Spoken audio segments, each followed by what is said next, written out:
Hello and welcome to another installment of Mr. Luxury's Garage, or Garage for our North American viewers, the series in which I tell you, my loving audience, all about my favorite automobiles. These magnificent machines set themselves apart and distinguish themselves as the best vehicles I've ever had the pleasure of driving. In this episode, I'll be giving you a virtual tour of the Lamborghini Huracan Performante, or as I like to call it, the Angry Italian. Let's just start with the name itself, Lamborghini Huracan Performante. I mean, you can't come with the audacity to give a car a name like that without it being just as audacious on the road. The word Huracan is not only inspired by the Spanish fighting bull, but it is also the name of the Mayan god of wind, storm, and fire. The Performante lives up to its namesake, and then some. This very evening, the Performante is sitting in my garage, just waiting for me to let it loose on the asphalt. It's all white, with carbon fiber features, jet black 20-inch Argento rims, and the Italian flag accents across the lower side skirts. It passed the eye test with flying colors, as all Lamborghinis tend to. The car was built for performance, but the design is so beautiful, it's hard to tell which came first. But once you get behind the wheel, you'll quickly find out that the performance was the priority in the production of the Performante.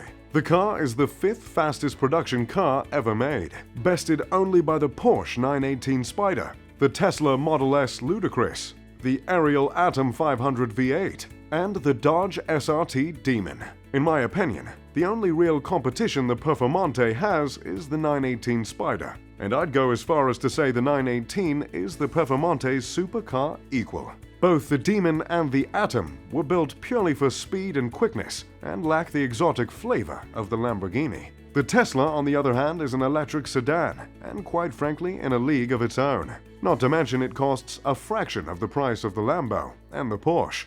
Elon Musk really threw us gearheads for a loop when that was released, but nevertheless, the Performante has a special place in my heart. There are a couple features of the Performante that are rather unique, and both are reasons why I've come to love this car. Number one is the car is naturally aspirated, and secondly, the dual downforce feature of the wing.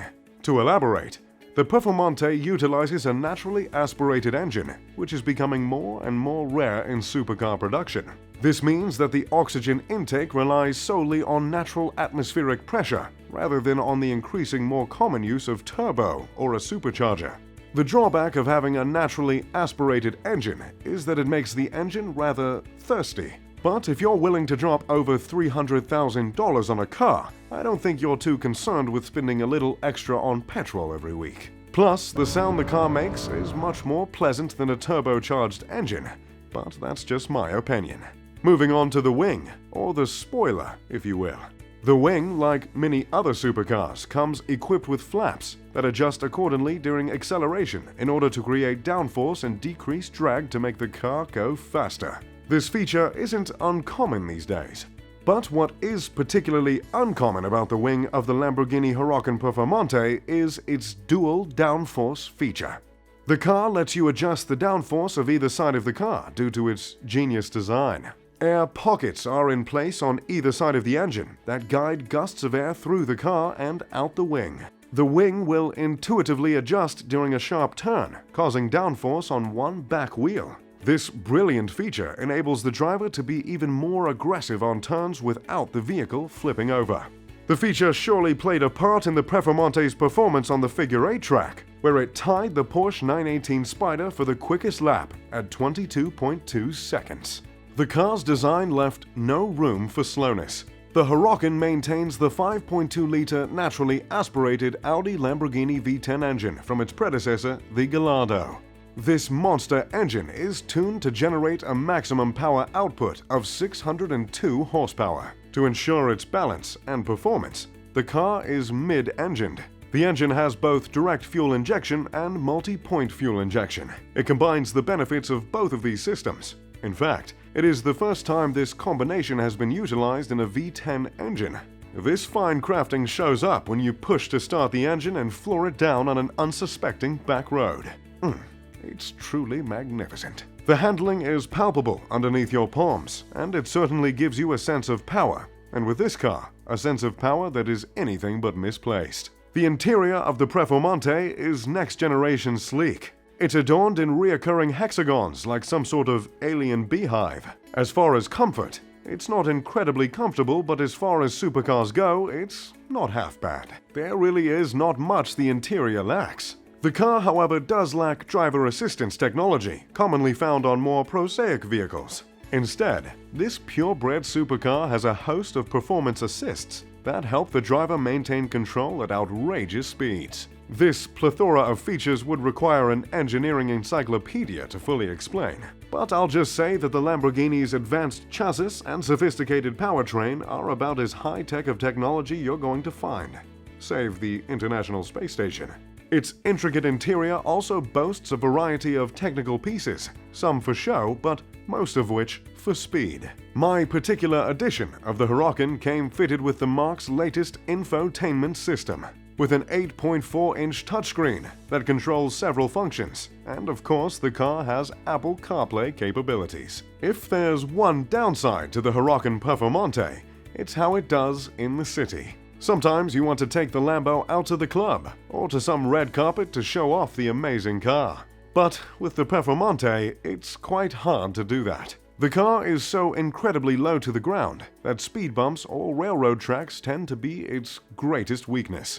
Not to mention, the manual car likes to go fast, so during touch-and-go traffic, it takes a little more effort than you would think to not rear-end the car right in front of you, or stall out. When in the city, in close quarters if you will, the car kind of feels like a puppy on a leash, having just guzzled a Red Bull, surrounded by frisbees being thrown at all angles.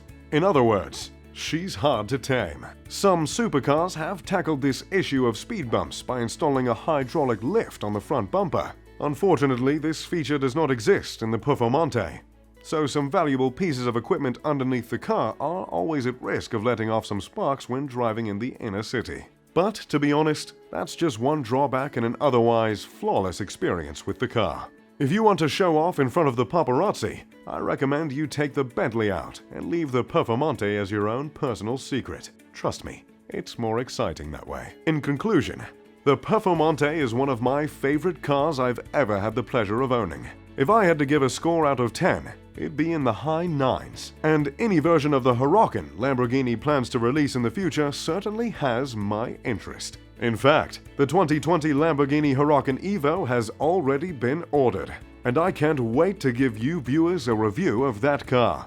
And I hope it will be more of the same. If you would be so kind, in the comment section, let me know if you're enjoying this series, and let me know what car you'd like me to review next. Maybe I'll have already had the pleasure of driving the car you suggest, or maybe I'll just have to take a trip down to the luxury dealer and purchase it. Nevertheless, thank you for stopping by another installment of Mr. Luxury's Garage. Until next time, I'm Mr. Luxury. If you enjoyed, make sure to leave a like and subscribe. Pip pip, de doodly doo.